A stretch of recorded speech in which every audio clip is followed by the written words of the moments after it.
নমস্কার, কেমন আছেন সবাই? আশা করি ভালো আছেন। আর আশা করি আমাকে ভোলেননি বা আমার চ্যানেলটাকে ভুলে যাননি। Please follow my channel and subscribe করে দিন অ্যান্ড লাইক, কমেন্ট, শেয়ার করুন। যাই হোক, আজকে তো আমাদের হোস্টেলে মোটামুটি আমরা ভাবছি একটু মুড়ি মাখা করব বাঙালিদের মতো করে। যেহেতু আমরা মনে প্রাণে পুরো সব কিছুতেই বাঙালি, তো সেই জন্যই ভাবলাম যে একটু বাঙালিদের মতো করে মুড়ি মাখা করব। তো রানাকে বললাম যে সব কিছু গুছিয়ে গাছিয়ে নিতে। মোটামুটি আমি সব কিছু গুছিয়ে দিলাম, ও কাটতে বসে গেল। ও আর কি পেঁয়াজটা প্রথমে কেটে নিল, তারপরে টমেটোটা কাটবে বা কাটছে, তারপরে লঙ্কা আছে, ধনে পাতা আছে, সর্ষের তেল আছে, একটু চানাচুর আছে। মোটামুটি এই ইনগ্রিডিয়েন্টসগুলো দিয়েই আর কি আজকের মুড়ি মাখাটা হবে। তো দেখতে থাকুন পরপর কি হয়। রানাকে বলছিলাম, আর ইনফ্যাক্ট স্যার প্রথমে বলছিল খাবো না বা আমার ভালো লাগছে না, তোমরা বাঙালিরা শুধুই মুড়ি খাও, অন্য কিছু তো বানাতে পারিস বা অন্য কিছু তো একটু খেতে পারি বা অন্য কিছু একটু খাওয়া। তো সেই জন্য বলছে যে মুড়ি মাখা খাবো না। এবার তারপরে যখন মুড়িটা মাখলাম বা মুড়িটা মাখা কমপ্লিট করলাম, তখনই তারপরে স্যার বলছিল বেশ ভালো দেখতে হয়েছে। হ্যাঁ, তো আমরা বললাম যে ঠিক আছে, তো একটাবার খেয়ে দেখুন যে আপাতত কী হচ্ছে না হচ্ছে। তা বললো ঠিক আছে দে একটু। তারপরে দিলাম, দেওয়ার পরে একটুখানি খেলো, খেয়ে বললো বাহ, সুন্দর টেস্ট হয়েছে। তো তারপরে মোটামুটি বললাম যে স্যার তাহলে একটু খান, কারণ সবাই খাবো, স্যার না খেয়ে থাকবে এটা কোনো দিনই হতে পারে না। কারণ স্যার প্রথম থেকে ফার্স্ট ইয়ার থেকে আমাকে, ইনফ্যাক্ট আমার বন্ধুকে, ইনফ্যাক্ট আমাদের রুমে যারা যারা থাকতো সবাইকে ভীষণ ভালোবাসতেন। আর মানে ইনফ্যাক্ট এখনও পর্যন্ত ভীষণ ভালোবাসেন। তো তারপর স্যার আবার বললো যে আমার বেদানাটা খাওয়া হয়নি, আমি কেটে দিয়েছিলাম সকালবেলাতে। বললো তুই খেয়ে নে, তুই কলেজ থেকে ফিরিয়ে এনেছে, এনে বললো তুই খেয়ে নে, আমি খাওয়ার টাইম পাইনি বা খাওয়া হয়নি, তো তুই যা খেয়ে নে। বলে আমি মোটামুটি নিয়ে নিলাম। এবার চলুন, সব মোটামুটি কাটা কমপ্লিট, সব একটা পাত্রে দেওয়াও কমপ্লিট। এটা জানেন তো প্রেশার কুকার। জাননি তো হোস্টেল লাইফটা কেমন হয়। এটা মোটামুটি প্রেশার কুকার। তো সেখানে বললাম যে সবগুলো দিয়ে একটু মুড়ি দিয়ে, একটু চানাচুর থাকবে, একটু সর্ষের তেল থাকবে, দিয়ে সুন্দর করে মাখ।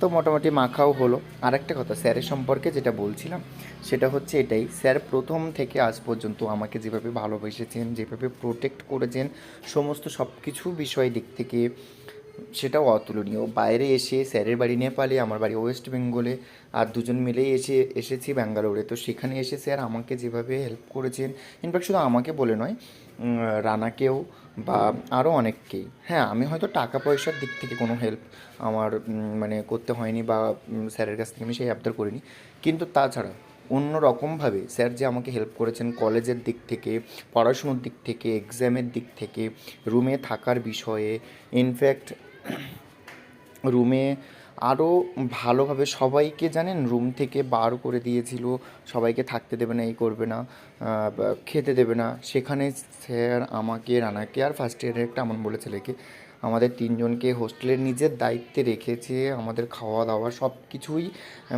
স্যার, সব কিছুই স্যার। ইনফ্যাক্ট এখনও পর্যন্ত স্যারই করছেন।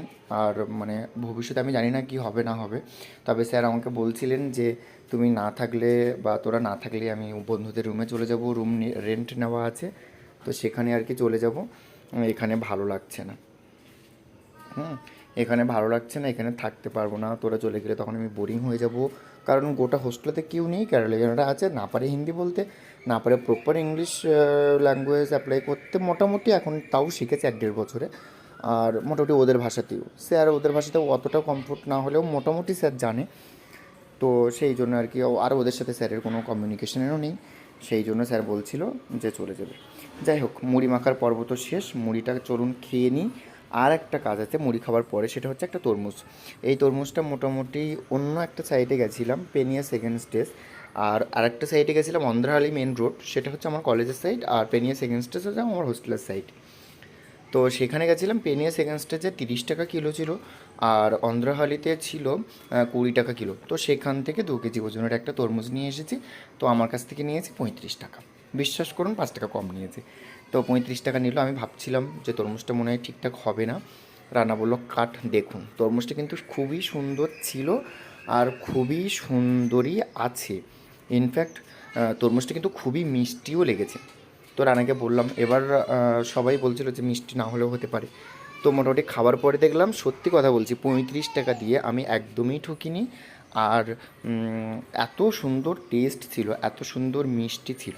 স্যারকেও দিয়েছি, ইনফ্যাক্ট আমরা রুমে 4জন থাকি, স্যার, আমি আর আমার 2জন মানে বন্ধু। তো তো স্যারও বললো, ওরাও তো বললো।